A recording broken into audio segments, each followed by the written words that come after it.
नमस्कार, आप देख रहे हैं सीजी बॉक्स। मेरे साथ अलका लांबा जी हैं। अलका जी, राष्ट्रीय अधिवेशन चल रहा है, आप यहाँ पर पहुँची हुई हैं। जो आज संशोधन की बात जो सामने आई है कि संशोधन उसमें होता है नहीं होता, वो देखने वाली बात होगी। लेकिन जिस तरह का प्रस्ताव आप लोगों ने रखा है संशोधन के लिए कि अब 50% महिलाओं की भागीदारी है, तो अब तक जो आप लोग बात करते थे कि ये संसद में होना चाहिए या सरकार में होना चाहिए, पहली बार पार्टी के भीतर संशोधन की बात कही गई है। कितना बेहतर होगा ये? देखिए, देश का जो हमारा संविधान है, समय समय पर संशोधन वहाँ पर भी होते हैं। 137 साल पुरानी पार्टी का 85वां महाअधिवेशन हो रहा है। एक लौती पार्टी है देश की जहाँ पर लोकतंत्र है, जहाँ ब्लॉक अध्यक्ष से लेकर राष्ट्रीय अध्यक्ष तक का चुनाव होता है, वोट से चुना जाता है और 3 दिन पूरे देश के 15,000 डेलीगेट चर्चा करते हैं देश के ज्वलंत मुद्दों पर। ऐसे में महसूस किया गया कि जब देश की आधी आबादी महिलाओं की है, युवा देश है, उनका प्रतिनिधित्व क्यों नहीं है। तो पहला प्रस्ताव यही आया कि संगठन में 50 साल से कम उम्र की महिलाओं और युवाओं को 50% भागीदारी होनी चाहिए। मुझे खुशी है, लंबी चर्चा के बाद वो प्रस्ताव जो रखा गया है उसका सभी ने स्वागत किया और उसी के समर्थन में बात भी हो रही है। और मुझे ये है कि जब महिलाओं का प्रतिनिधित्व होगा तो स्वाभाविक है 50% आबादी की को आवाज़ मिलेगी। महिला आरक्षण बिल पास नहीं हुआ, 9 साल भाजपा के निकल गए। आज सुषमा स्वराज जी नहीं है, वरना वो ज़रूर इस पर बोलती। दूसरी बात, बेरोजगारी सबसे बड़ा मुद्दा है। जब युवा आएगा तो स्वाभाविक है जो हाशिए पे मुद्दे गए हैं, बेरोजगारी, महंगाई, किसान, सरहद पे खड़ा जवान और मिलती चुनौतियां हमारे दुश्मनों से, इन सब मुद्दों पर उम्मीद तो थी संसद में चर्चा होगी। राहुल गांधी जी की भारत जोड़ो यात्रा के 2 मकसद थे, देश को जोड़कर मजबूत रखने की बात और देश के मुद्दे जो हाशिए पे केंद्र पे लाना। भारत जोड़ो यात्रा दोनों को करने में कामयाब रही। वही मुद्दे जब संसद में उठाए गए, उम्मीद के साथ कि प्रधानमंत्री जी जवाब देंगे। प्रधानमंत्री जी ने कोई चुप्पी नहीं तोड़ी, ना अडानी पर, ना बेरोजगारी पर, ना महंगाई पर और ना किसानों के मुद्दों पर, ना सरहदों पर मिलती चुनौतियों पर। आते ही मजाक उड़ाते हैं प्रधानमंत्री जी, अपने पद की गरिमा भूल गए और राहुल गांधी जी का सरनेम गांधी क्यों, नेहरू क्यों नहीं है, उस पर बोलना बेरोजगारी पर था, बोलना महंगाई पर था, चुप्पी अडानी पर तोड़नी थी, चुप्पी सरहदों पर तोड़नी थी, वो नहीं किया। अब ये हमारा सत्र जो है महाधिवेशन, ये देश के मुद्दों पे बात कर रहा है। वही है जो बाहर आदमी बैठा है, देश के 140 करोड़ लोगों का इस कांग्रेस की राजनीतिक दल से, इस अधिवेशन से क्या लेन देन है, वो जुड़ा हुआ अपने आप को देख रहा है, क्योंकि मुद्दे उसके हैं, आवाज़ उसकी है, मंच हमारा है और हम उन्हीं युवाओं को प्रतिनिधित्व देकर इसके हल देने वाले हैं। अलका जी, आप खुद एक सिस्टम के तहत आई हैं, NSY, फिर यूथ कांग्रेस, फिर कांग्रेस, आप विधायक भी रही हैं। क्या समझती हैं कि जैसे पुराने अधिवेशन में से त्रिपुरी अधिवेशन है, उड़ीसा का अधिवेशन है, याद किया जाता है, क्या इसको कांग्रेस में युवाओं की भागीदारी या बदलाव के तौर पर याद किया जाना चाहिए? बिल्कुल, देखिए मुझे लगता है इससे जस्ट पहले ही हमारा जो है उदयपुर नव संकल्प शिविर हुआ, वो भी 2-3 दिन चला, मंथन हुआ और उस मंथन का नतीजा है कि पहला राज्य हम लोग हिमाचल जीत गए, है ना। अभी आप देखिएगा, मैं त्रिपुरा का वोटिंग हो चुका है 16 तारीख को, फरवरी को। त्रिपुरा का रिजल्ट 2 मार्च को आएगा। देख लीजिएगा, भाजपा की डबल इंजन की सरकार औंधे मुँह आकर गिर रही है। वहाँ वोट हो गया, मैं वहाँ 1 हफ्ता लगा कर आई हूँ।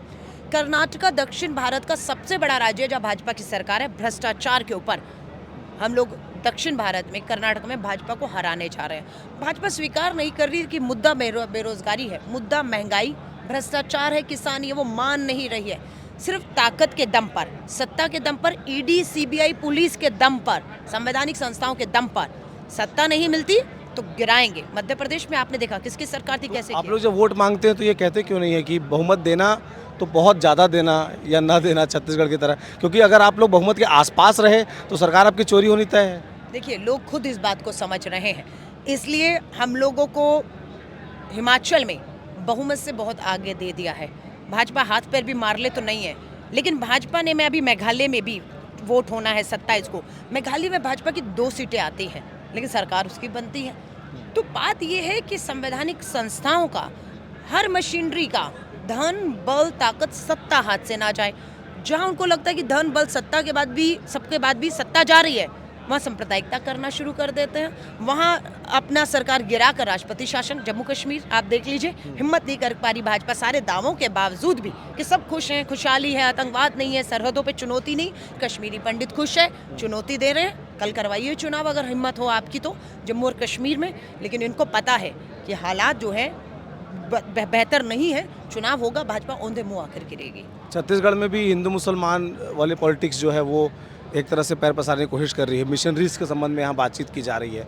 आपको क्या लगता है कि जो राज्य के चुनाव जो होते हैं वो राज्य के मुद्दों पर लड़े जाएंगे या फिर उसी तरह के मुद्दे वहाँ पर बीजेपी लाएगी? नहीं, देखिए, मेरा ये मानना है कि जो राज्यों के चुनाव होते हैं, कर्नाटका छत्तीसगढ़ से बहुत भिन्न है। छत्तीसगढ़, हिमाचल, जम्मू कश्मीर से अलग है। सो हर क्षेत्र के अपनी एक चुनौतियां हैं और अपने मुद्दे रहते हैं जो क्षेत्रीय रहते हैं। अब मान लीजिए तमिलनाडु का जो चुनाव है, वहाँ पर भाजपा अपने एजेंडे को थोपना चाहती है और राहुल गांधी जी, कांग्रेस की कोशिश है कि तमिलनाडु की जो भाषा है, पहनावा है, जो खान है, जो पीन है, संस्कृति, हम उसे प्रोटेक्ट करना है। सो कांग्रेस की सोच है कि जो क्षेत्रीय पार्टियां हैं, जैसे यहाँ आदिवासी बहुत है छत्तीसगढ़ के अंदर, उसकी अपना ही एक खान और त्योहार है, कांग्रेस उसको प्रोटेक्ट करना चाहती है, रीजनल अपनी पहचानों को।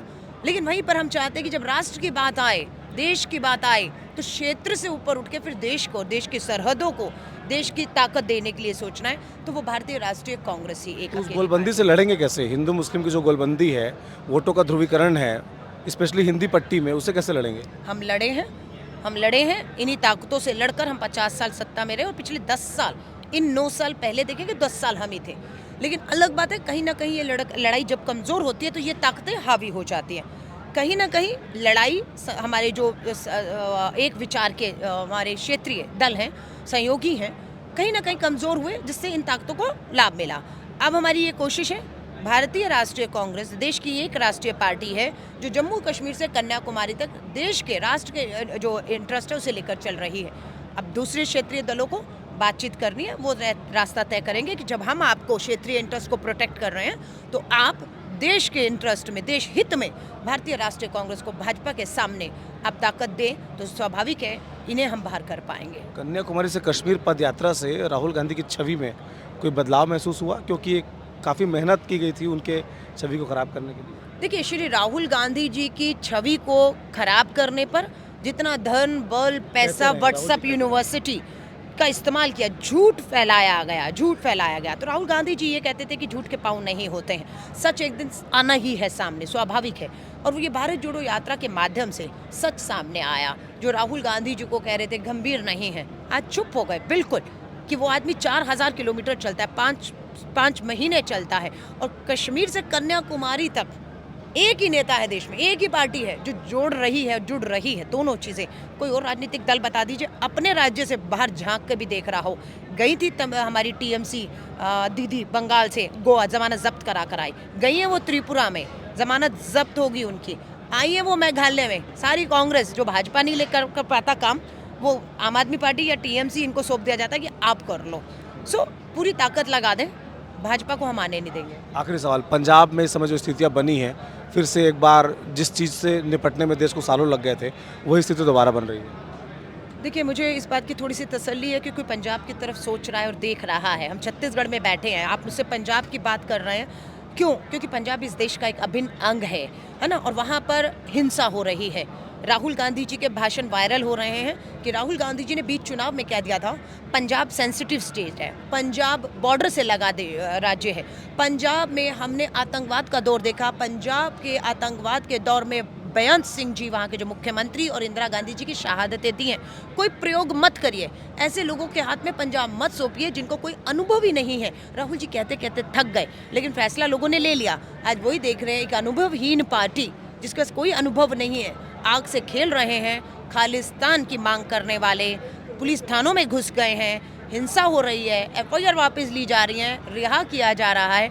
और वही पंजाब का मुख्यमंत्री को पंजाब में बैठने की बजाय दिल्ली का मुख्यमंत्री अपना प्रधानमंत्री बनने का राजनीतिक सपना लिए पंजाब के मुख्यमंत्री को तेलंगाना ले गया, पंजाब के मुख्यमंत्री को महाराष्ट्र लेकर गया, अभी छत्तीसगढ़। देश घूम रहे हैं, पंजाब में टिकने नहीं दे रहे, पंजाब जल रहा है। ये देखकर दुख होती है, क्योंकि हमने उस पंजाब की शांति के लिए शहादतें दी हैं हमारे नेताओं ने। बहुत बहुत धन्यवाद सीजी बॉक्स से बातचीत करने के लिए। Thank you ma'am.